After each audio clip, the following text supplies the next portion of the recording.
Professor Florian Mussgnug virtually is our guest. I mean, in the hope of having him in presence soon.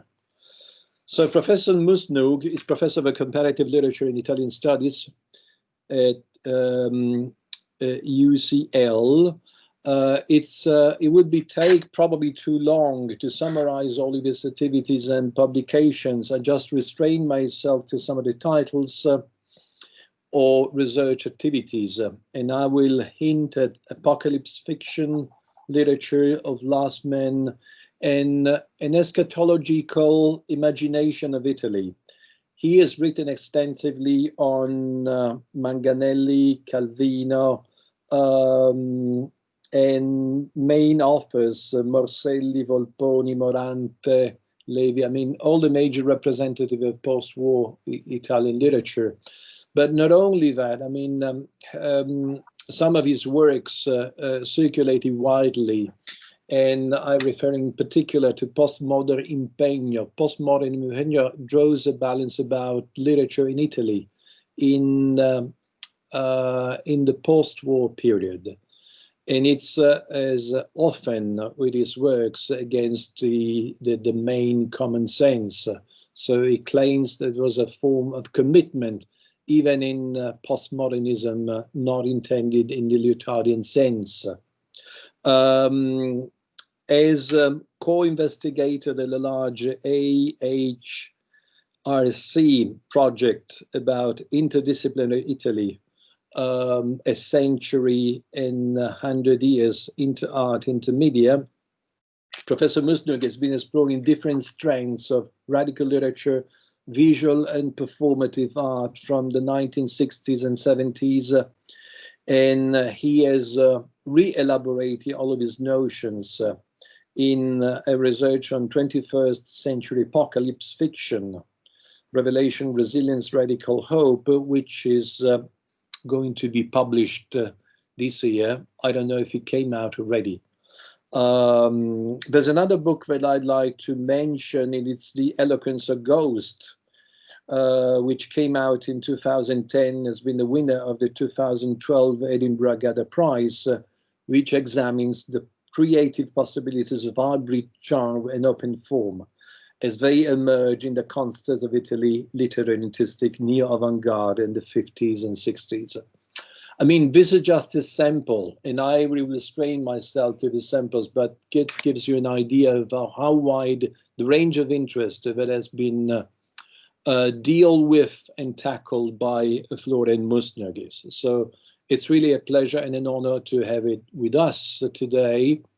And I just hint at the title of his lecture, which is Planetary Poetics, World Literature in the Environmental Humanities. Florian, thanks for having accepted our invitation, for being with us. Thank you. Thank you very much, Mauro and Marina, and thank you all for being here. It's a great pleasure for me and an honor to be invited by two such distinguished colleagues whose work obviously relates very closely to the things that I'm going to talk about today. So I'm very curious to hear your suggestions and feedback, and I'm very curious to hear more about the projects of the student participants who are joining us today. Parlerò in inglese come richiesto, ma volevo dire agli italiani che ci ascoltano che naturalmente se aveste bisogno di qualche chiarimento o se voleste intervenire poi nel dibattito in italiano, possiamo anche alternare eventualmente fra le lingue sulla base delle vostre preferenze ed esigenze. Insomma, è un piacere per me essere virtualmente a Cagliari, per così dire, una città che purtroppo dal vivo non ho mai visto ancora, quindi spero che poi arriverà anche il momento quando potremmo di nuovo viaggiare fisicamente, in presenza, e vederci, come dicono gli inglesi, face to face meetings. I'm going to let my own face disappear from my screen now because I'm going to share the PowerPoint, if it works. And let me see. Oh, share content. Okay, I can see it now. And it's, if I share my screen and I share the slide. So you should now be able to see the first slide, I hope. Sì. Yes. Sì. Perfect. Yes. Excellent. So I'm going to speak to the slides. As I said earlier to Professor Pallet, if you have any difficulties hearing me or need to ask me any questions, please just interrupt, because unfortunately I can't see the chat at the moment. Okay. So the title, as you can see here, is Planetary Poetics, World Literature and the Environmental Humanities, which is a bit of a mouthful, but I really just wanted to present you with some of the methodological coordinates and cross-disciplinary reference points of my current work, very much in the hope that these can be not only relevant to your work, they are shared by you, and that they can form the basis for a discussion later. So I'd like to specifically explore the relation between the global and the planetary, understood both as worldviews and as practices of scholarly inquiry. And in order to do so, I will draw in particular from recent debates in world literature studies, decoloniality, and the environmental humanities. So a few premises. My first premise, and this is not specifically a reflection on culture, but a more wide-ranging consideration about the contemporary, the second and third decade of the 21st century. So my first claim would be that utopian globalism has failed in its expectations, in its ambitions. Capitalist globalization in its numerous aspects, economic, financial, political, technological, cultural, and environmental, has created new transnational chains of social and political interdependence, but has not given rise to more egalitarian global maps. Visions of a borderless world underlain by vast transnational networks of communication, mobility, and exchange remain for most people an intangible fantasy. And they were, of course, I should stress this, an intangible fantasy before the restrictions on travel that had to be imposed in the context of the current pandemic. More than 20 years after their first articulation, optimistic forecasts by thinkers such as Anthony Giddens, Emmanuel Castells, and others stand in sharp contrast with everyday experiences of state violence, involuntary migration, or forced immobility, especially among those who are construed as aliens on the grounds of their class, race, ethnicity, gender, or nationality.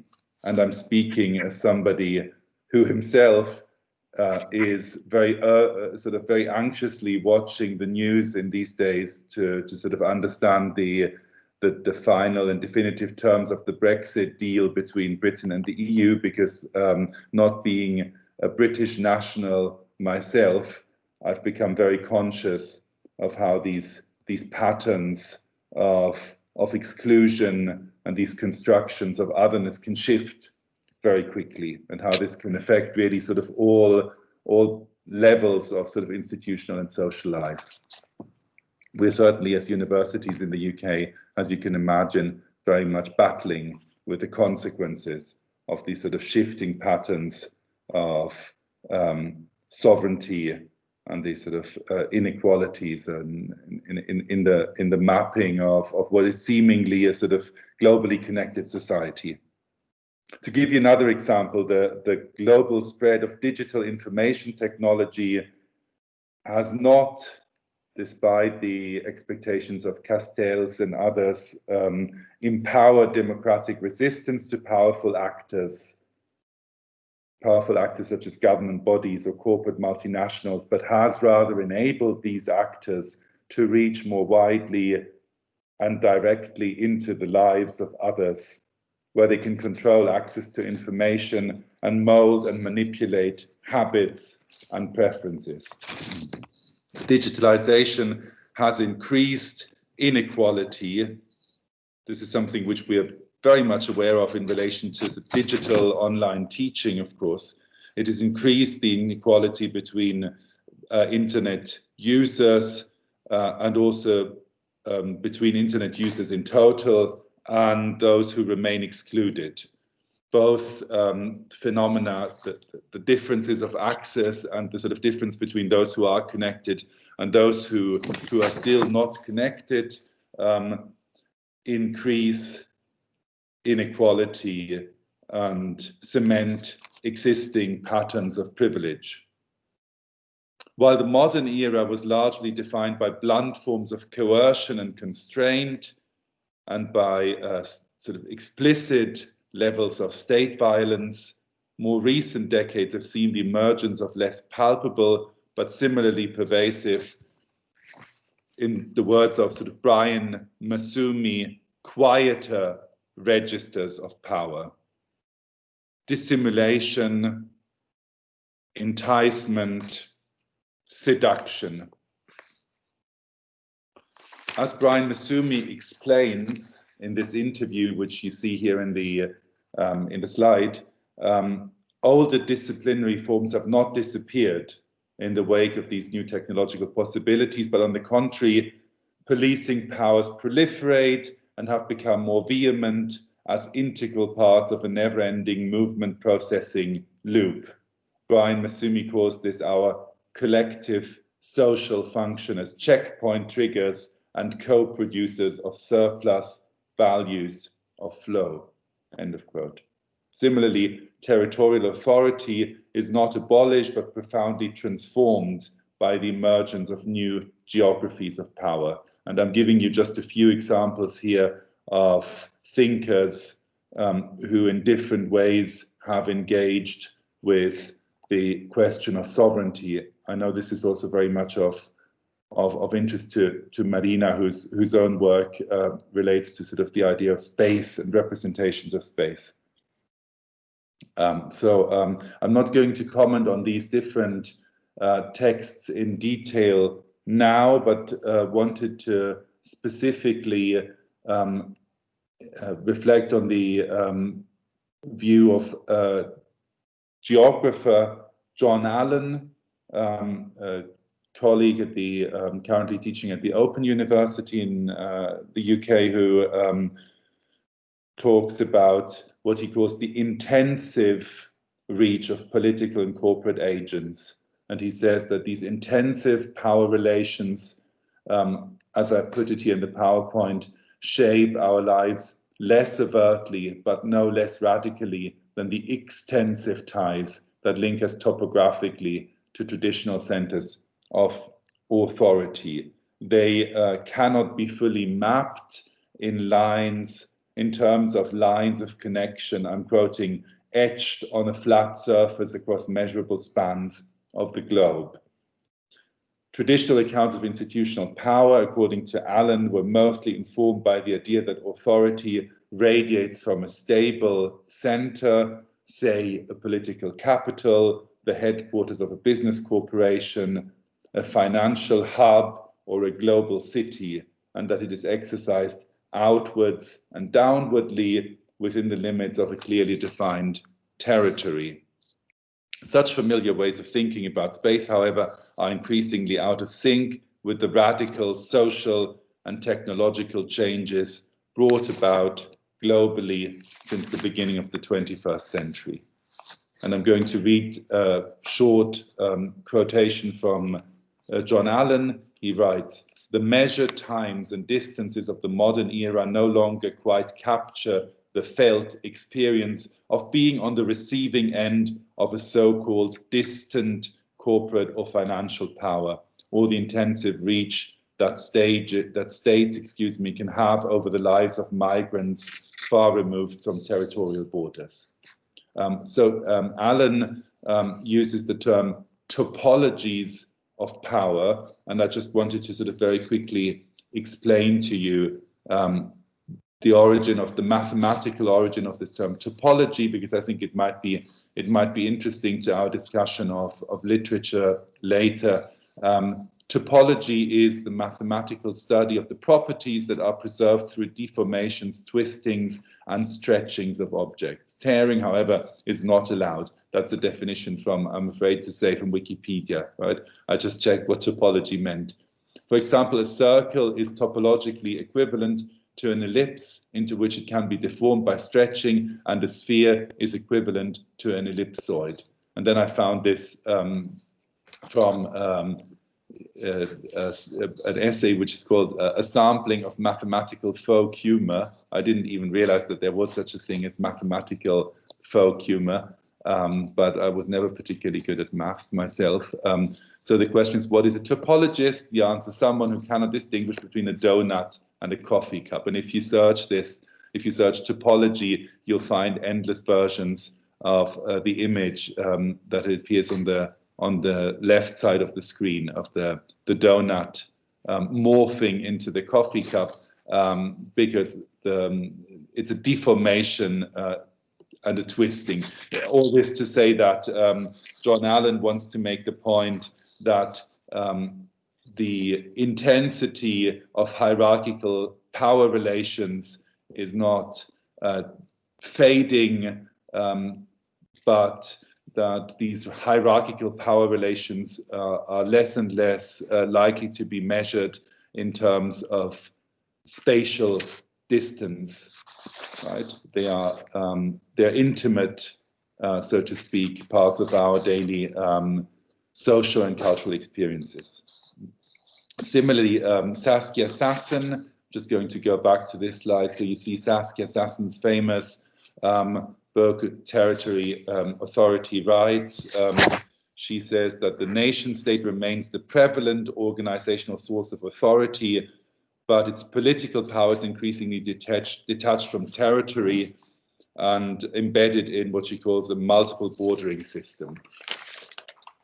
So these porous boundaries mark a challenge to state sovereignty, but also enable new forms of collaboration between international actors and the state, frequently against the interests of local communities.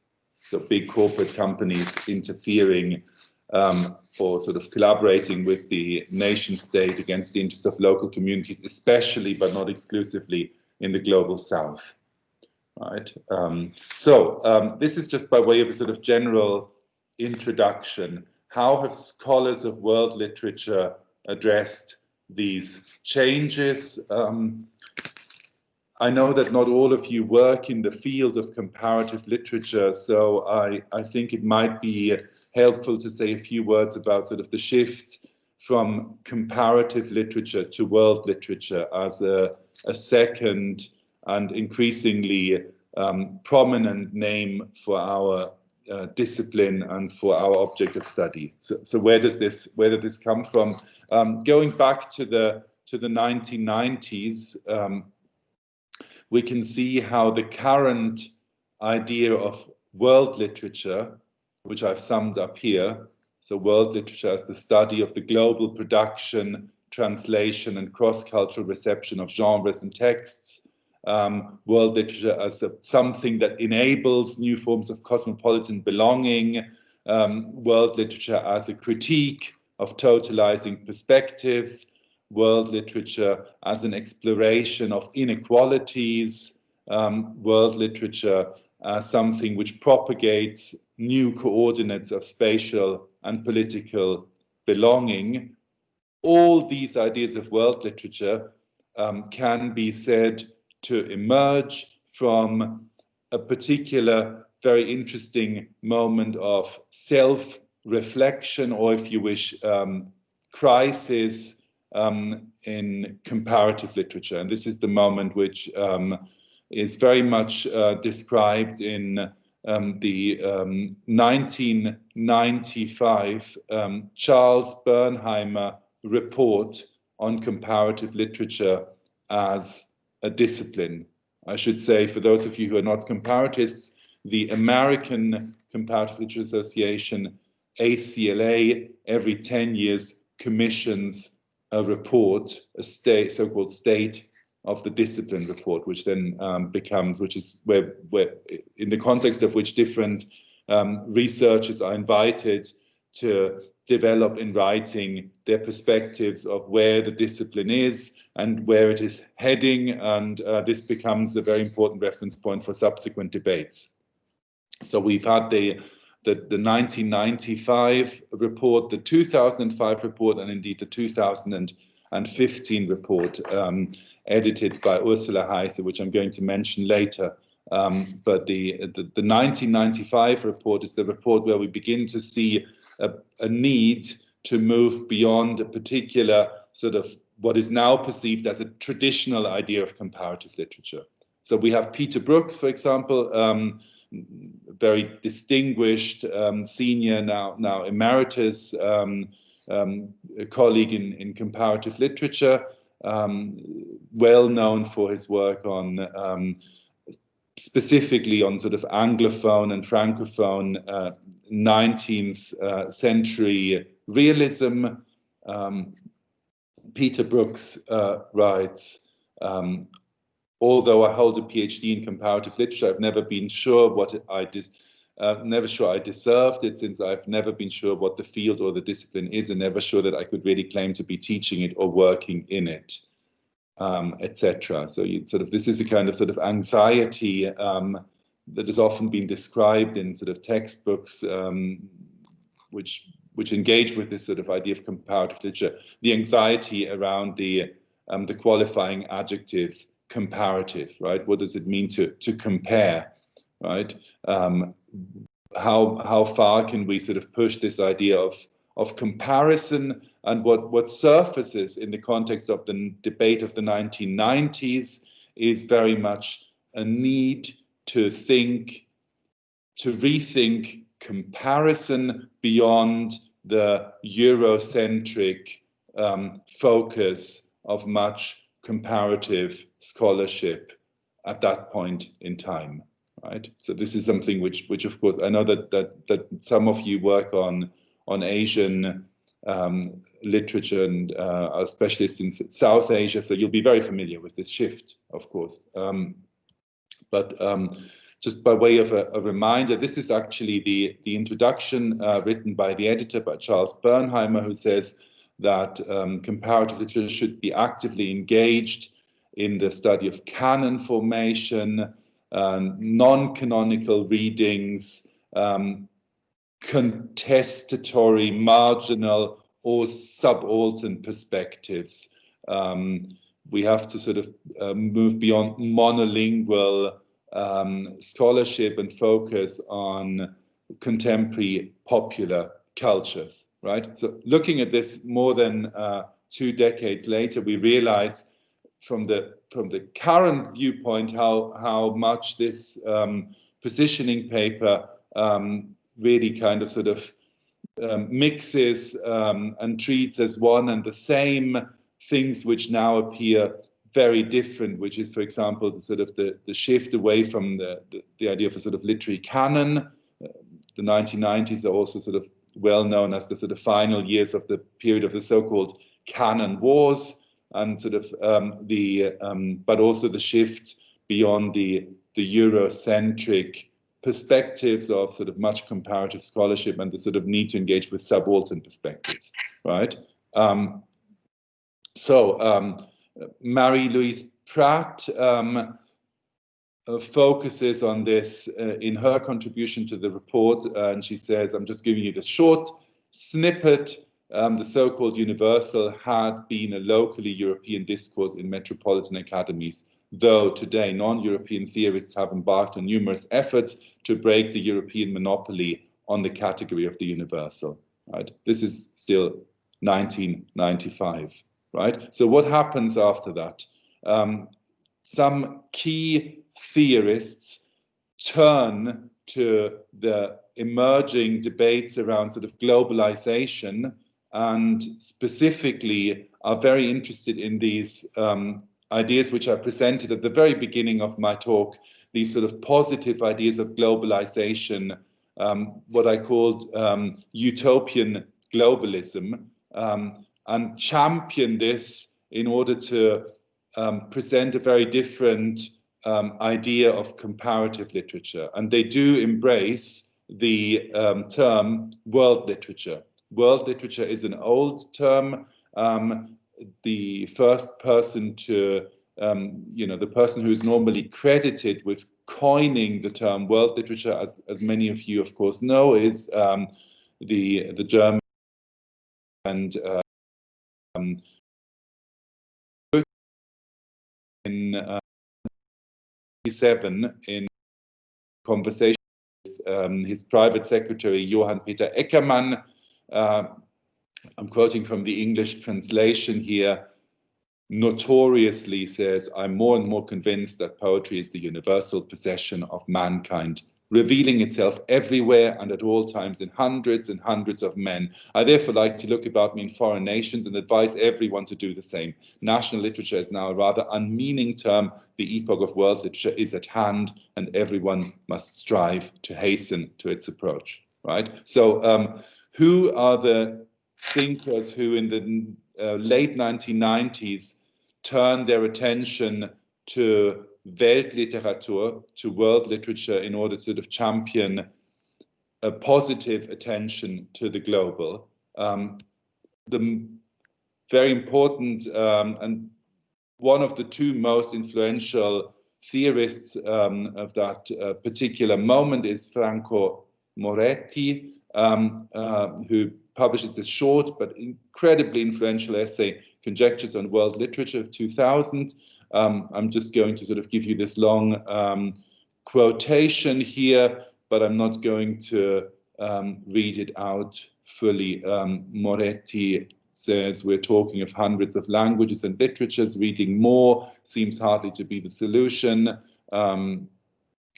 The sheer enormity of the task makes it clear that world literature cannot be literature bigger, what we're already doing, just more of it. It has to be different. The categories have to be different, right? So Moretti defines the shift from comparative literature to world literature as a response to this impossible demand, right? If we try to sort of think of world literature as a sort of global phenomenon, we can't simply apply the traditional methods of close reading, of reception studies, of canonization. So how is Moretti himself proposing to sort of move beyond these methodologies, famously by turning his attention to the sociology of literature, to in this particular project, which is from his book, actually from the this particular figure here appears in the Einaudi 3-volume Grande Opera in Il Romanzo, but it also is also reproduced in some of his English language publications, The Rise of the Novel. And you can see here the number of publications of novels in different countries, and the similarity of sort of kind of steep rise from when the novel begins to sort of be popular as a genre to sort of when it's really very widely accepted as a new art form in these respective countries. And Moretti's argument focuses on the fact that these curves, as you can see here, I don't have a pointer, I think, but you can see the curves, they are very similar, right? So more recently, one of Moretti's former students. The literary theorist Matt Jockers has applied this broad idea to actually thematic research in his book Macroanalysis, Digital Methods and Literary Histories, where he extracted 500 themes from a searchable online corpus of 19th century novels. And he created these clouds where each keyword is shown visually in relation to other words which occur frequently in this large corpus. So you have these 500 themes, and you can also filter them in relation to time, author gender, and author nationality. I should say author nationality, there is a caveat that Jockers' work looks at exclusively at writing in English. When 3 years ago we had Jockers as a speaker in UCL, he mentioned in his lecture that he saw the need to sort of use this method with corpora in other languages other than English, and across languages, and said this was the big challenge in his view for literary studies, right? So you have a sort of very recognizable and still very thriving strand of scholarship here. What is typical of this particular school is the attention on forms, genres, what I call the morphology of the literary, on big data, on digital textual analysis, what Jockers calls text mining, and the assumption, in particular in Moretti's work, that the world literary system is asymmetrical. He bases his claims there on the work of Manuel Wallerstein, and so there's a sort of, it's a system where powerful cultural forms move from the core, from the cultural core to the cultural peripheries, and there is a sort of clear sense of a sort of directionality of influence. So for Moretti, it's much less common to sort of see an influence that is in the reverse direction, so from the sort of self-perceived cultural peripheries to the self-perceived cultural centers, right? One of the consequences which Moretti has acknowledged in later work is that this means logically that inequalities of the system grow over time, right?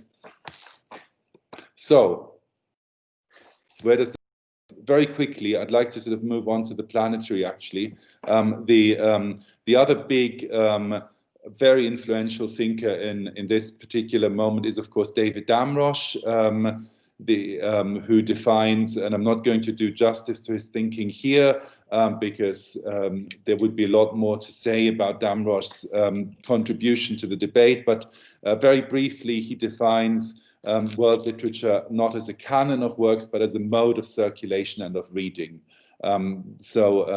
This is again sort of very much attentive to what we might call the sort of morphology or the sort of sociology of literature, and specifically also to translation, right? Sort of Damrosch opens a whole new debate around sort of the importance of translation, which has been very much sort of then taken up by scholars as diverse as sort of Emily Apter in her work against world literature, her focus on the untranslatable. On the other hand, sort of Lawrence Venuti, of course, who sort of comes from translation studies, also Rebecca Wolkowitz. But this would be the theme for a different lecture, I think. What I'd like to sort of now say is really, and this is going to be the focus of my discussion, how the critique or the response to Moretti and Damrosch has increasingly foregrounded the idea of the planetary as an alternative to both the global and, going back further in time, the kind of sort of traditional Eurocentric model, right?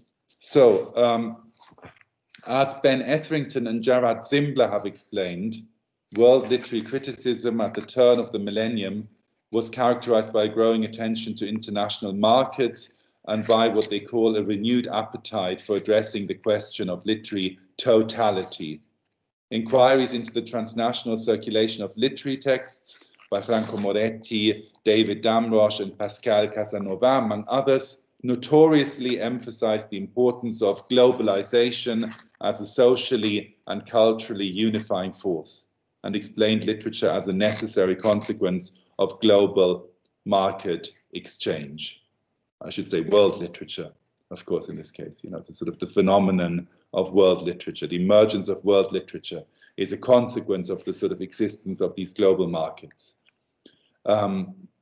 Totality, as Etherington and Zimbler explain, in this sense does not entail a belief in cultural universalism, but according to Moretti and Damrosch, ought to be understood as an aesthetically and ethically neutral attempt to bring to the fore what they say is the dynamic relationship between parts and whole. That is, the ways in which the interrelations and interactions of particulars cumulatively constitute a single intelligible entity. These, you know, you can see how even Etherington and Jared Zimbler in this introduction are actually quite cautious about the way that they describe it as sort of seemingly aesthetically and ethically neutral. And this is precisely where the sort of more recent debate becomes interesting, because a new generation of comparatists and scholars of world literature have criticized these methodologies and said that they are not useful as an ethical and politically emancipatory way of sort of navigating and highlighting cultural diversity. And so this is just to mention this. This was a very important volume at the time, which collated a series of responses to Franco Moretti's essay, including further contribution by Moretti by way of a sort of response to his critics. And it's a debate about his understanding of world literature, sort of as a relation between systems, from researchers as diverse as, for example, my SOAS colleague and friend Francesca Orsini, who is, as you will know, a famous Indologist and comparatist, or Christopher Prendergast, who is a retired professor of French and comparative literature at Cambridge, whose essay there focuses on sort of what he calls Eurochronicity,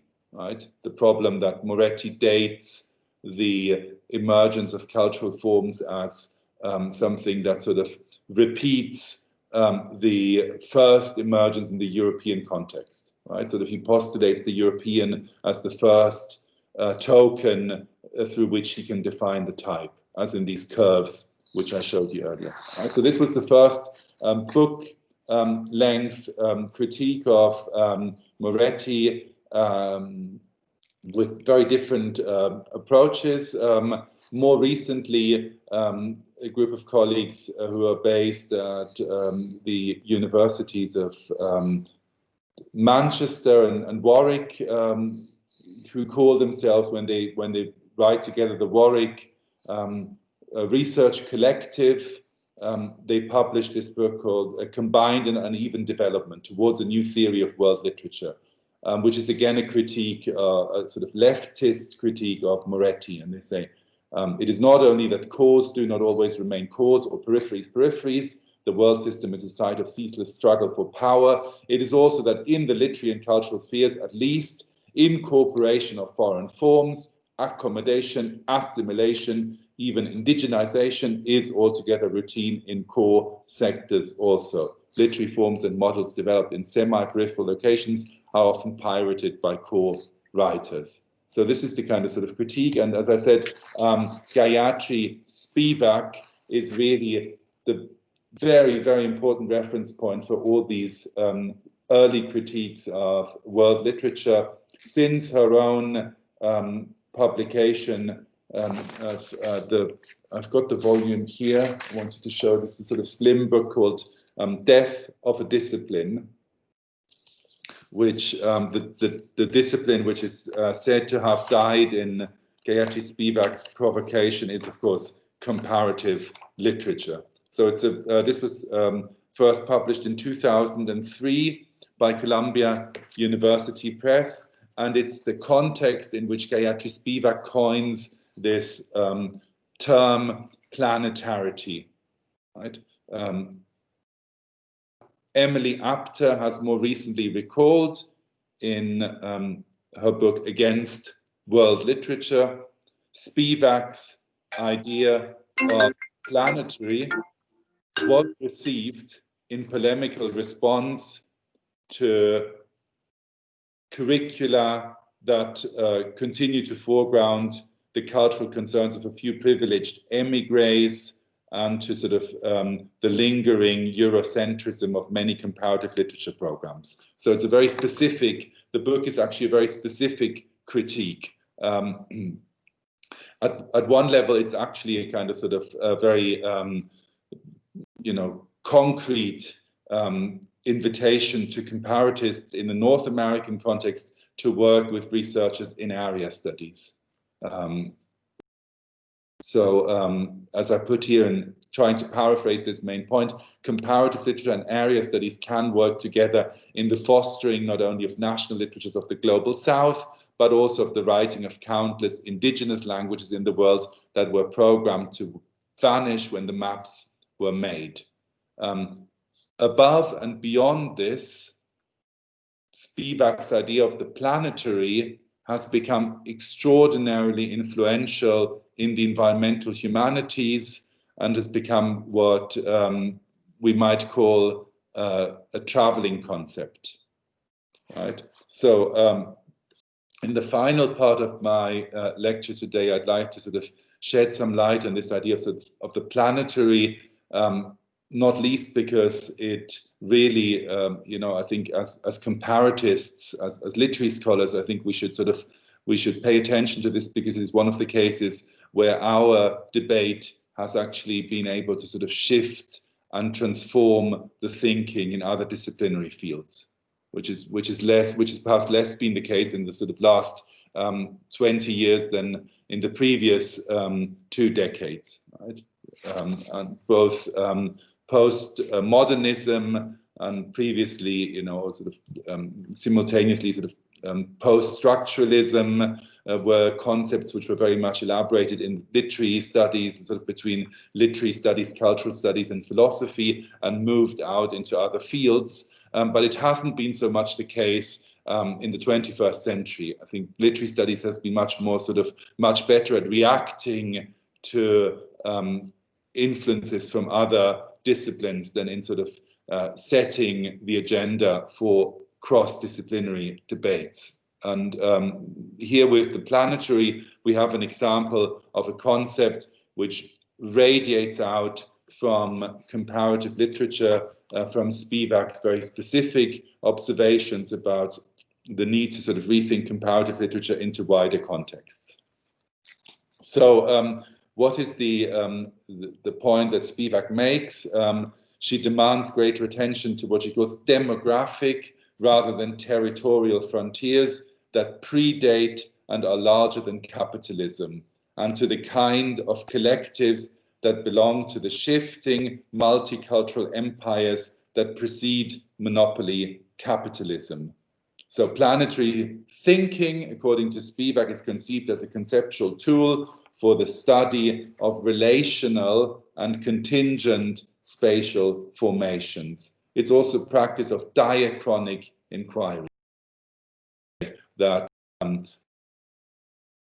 model is not only Eurocentric, but it's also sort of very specifically focused on the modern period. Right? Moretti himself acknowledged this. He said that in discussions with some of his critics, he acknowledged that some of the relevance of Wallerstein's model might not apply similarly to cultural centers prior to the sort of modern age. You know, for example, it might not apply very easily to South Asia, might not apply very easily to sort of the ancient Near and Middle East or to China, right? Spivak calls for attention to local practice, but also to latent historical temporalities that run counter to Eurocentric and teleological narratives of the modern emergence of nationalism and cosmopolitanism. That's what she means when she says that these belong to the shifting multicultural empires that preceded monopoly capitalism.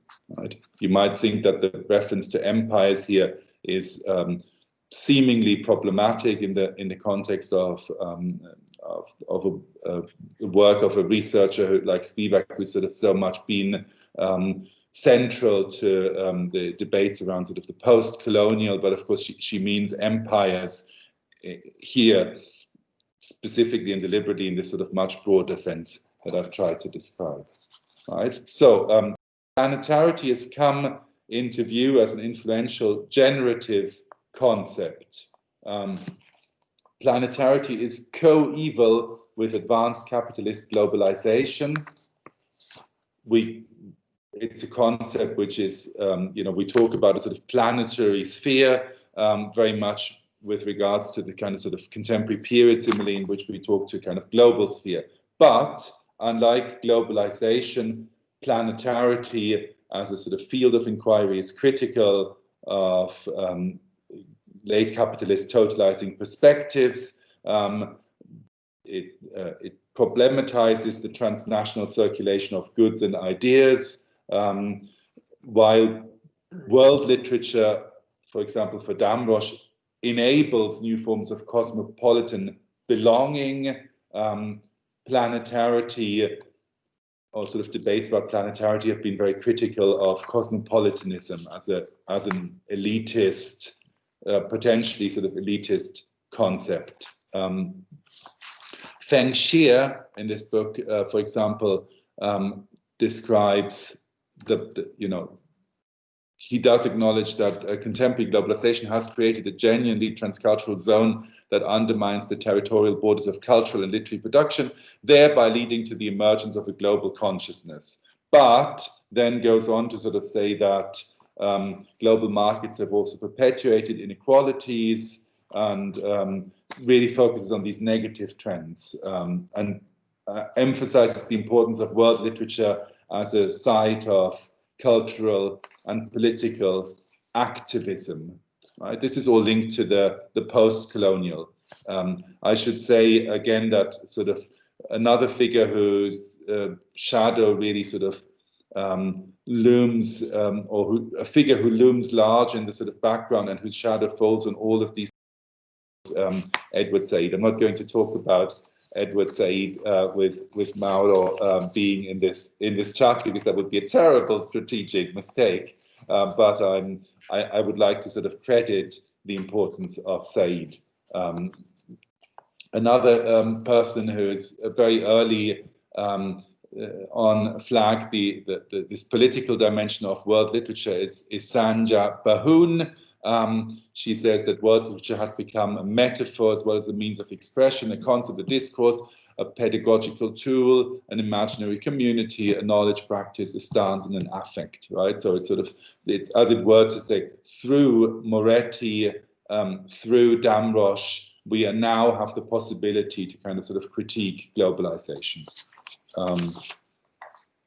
Okay, I think I'm going to speed up a little bit here, because I'm not sure, I don't actually have the time on my screen, so I hope I'm not running late already.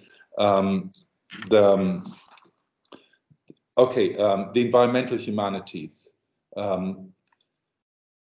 I'm not going to talk about this now, because again, this would be a different story, but Anthropocene studies, again, the discipline which sort of shares the same sort of chronology, the same history as world literature and as debates about the planetary. The term Anthropocene is coined by Paul Crutzen and Eugene Sturmer in 2000. I'm going to sort of talk about this actually next week in the context of a study day hosted by on geocriticism, which Marina also will be part of. So I'm not going to sort of I will try, in order not to bore you, Marina, I'm not going to kind of sort of create too many overlaps and parallelisms, but just to sort of say that Anthropocene studies is also very much associated with the critique of the global through this sort of post-colonial matrix. In fact, Elizabeth de la Frey, who's a very interesting researcher, comes from post-colonial studies and again uses the term planetary very effectively to critique the implicit universalism of Anthropocene studies, or sort of the Anthropocene as a concept. You know, the fact that the Anthropocene kind of sort of seemingly unproblematically universalizes and sort of understands its universalism in terms of a sort of white, male, northern, able-bodied Homo sapiens or anthropos, right? I mentioned this because I said I was going to sort of talk about Ursula Heise's 2017 ACLA State of the Discipline report. So this was the reason why this came out in 2017 was because Heise actually decided, as the sort of general coordinator of this project, to first collate all these different interventions on a website. So that the 2015 report, 20 years after Bernheimer, came out online, and then 2 years later in book form. Heise is the general editor, but it's a very I'm going to show it to you. It's a very big book with a lot of contributions. Unlike the Bernheimer book, which is presented as a kind of report and then a series of responses to the report, Heise really only writes the introduction and then the chapter on the environmental humanities, which is her own area of specialism.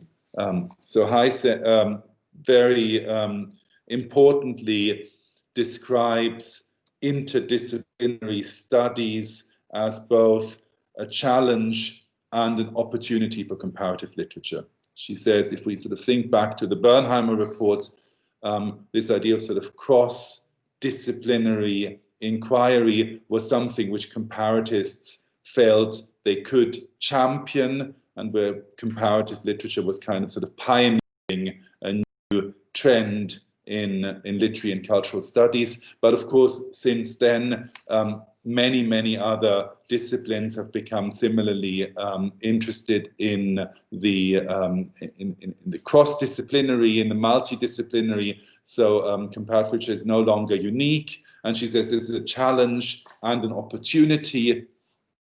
A challenge because it means that comparatists may not be perceived as leading debates. An opportunity because it means that we can go back to some of what she calls our kind of sort of core skills or areas of expertise, such as sort of multilingualism, right?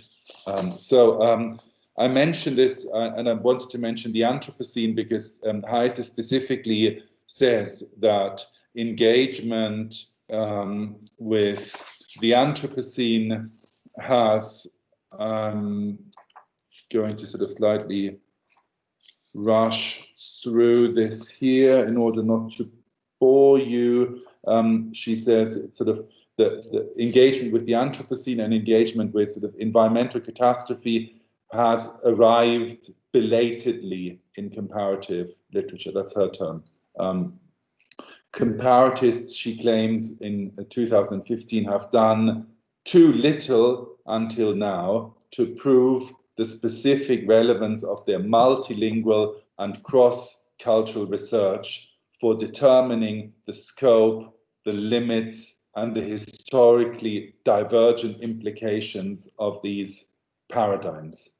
The paradigm in question being, as I said, the Anthropocene, right? So Heise sort of says, we really need to kind of sort of prove the relevance of multilingual and cross-cultural research as a contribution to this wider debate. Now, this was 2015. Of course, Heise's own writing in two important books, Sense of Place and Sense of Planet of 2008, and also Imagining Extinction of 2016, if I remember correctly, are very important contributions which actually sort of prove her wrong, as it were, because when she says that sort of comparatists have arrived belatedly and have not sort of fully responded to these challenges, in a sense, her own activity as a researcher illustrates and exemplifies the potential of a contribution from literary studies. And there is a sort of new generation of researchers who very much position themselves in the context of this new cross-disciplinary synergy, if you wish. Just think of Alexander Beecroft, for example, his book, An Ecology of World Literature, uses the ecology as a sort of as a metaphor, as an extended metaphor, and as a methodology to explore different ways in which texts can travel. Michael Cronin, eco-translation, talks about the need to introduce translation studies into the kind of sort of broader context of the study of sort of environmental pressures. Jennifer Wenzel, written very interestingly and very knowledgeably about sort of African Anglophone world literature and other texts in the context of this book on environmental crisis and world literature. And I'd also obviously hope to see my own work in this kind of sort of particular context of you know, the response that literary studies can provide to the environmental crisis, the Anthropocene, and to the emergence of these sort of broad cross-disciplinary clusters. Right. So once again, just to sort of kind of, I'm almost at the end, just to sort of stress this key point, I would like to argue that the planetary is a very important reference point, which not only sort of illustrates the importance of reciprocity between disciplines, or the legacy and influence of sort of colonialism and the post-colonial and the decolonial on debates about literature, but also illustrates the importance that literary studies can have in wider debates. My UCL colleague, Tariq Jazil, who's in the geography department, has written about this very elegantly in this recent book called Post-Colonialism. He actually refers to Spivak quite extensively, and he contends that geographers must learn to pay attention to the wider transdisciplinary context of their, and specifically to literary and cultural studies. So when I read this, I said to Tariq, I'm very pleased that you were able, as a literary scholar, I'm very pleased that you were able as a geographer to sort of really sort of make an appeal and to sort of state the importance of literary and cultural studies, right? Because we always have these kind of sort of disciplinary priority complexes every now and then. Okay. In conclusion then, I'm going to skip, this is another really interesting book. I'm not going to talk about this now, but we can come back to this. Amir Mufti, Forget English Orientalisms and World Literatures, very, very much also a discussion of the importance of Said and a sort of what he calls, what Mufti following Said calls existential homelessness. But I'm not going to sort of read this part now, because I'd like to reach the point when we can discuss some of these ideas. In conclusion, sort of planetary thinking, as defined by Spivak and elaborated by Ursula Heiss and others, unfolds within the same historical moment as transnational capitalism, but views its interdependencies and inequalities from a substantially different perspective. As a theory of knowledge, it rejects the abstract, interchangeable, autonomous individual of liberal moral political theory and urges us to stretch the limits of imagination towards responsible and responsive local sensitivity, what Donna Haraway calls situated knowledge. As a political movement, the planetary acknowledges the importance of the single habitat that we share with other species, and that is not a backdrop or context for human action, but a constitutive presence that must be included and accommodated in all our cultural practices. So it doesn't conceive human action as distinct from other environmental phenomena. It doesn't conceive of capitalist processes as distinct from the processes upon which they impinge, such as climate patterns, drought zones, mass extinction, ocean acidification, and etc., etc., etc. Right?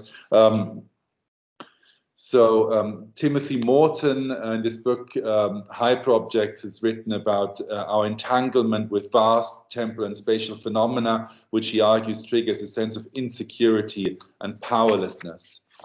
But we also have the work of Amy Elias and Christian Muraru in this edited collection, The Planetary Turn, which really focuses on relationality. So Muraru and Elias say that the critique of globalization is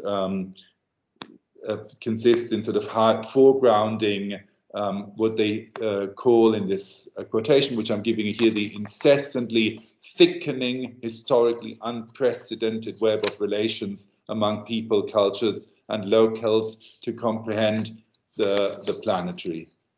Sorry, I read that really very badly, but so they're talking about this incessantly thickening web, and they say that we need to grasp this relationality in order to comprehend the planetary. Okay, so a planetary perspective on literary genre or on literature beyond the established temporal and geographical coordinates of late capitalism or of globalization demands new structures of awareness. We need to pay attention to multiple processes of transformation that unfold all around us, including, of course, in the context of the current environmental crisis, including in the context of the current health pandemic. And we need to reflect on these processes of transformation by advocating new forms of sort of creative expression, forms of creative expression that can both display and displace established poles of institutionalized power. And I think this is the task.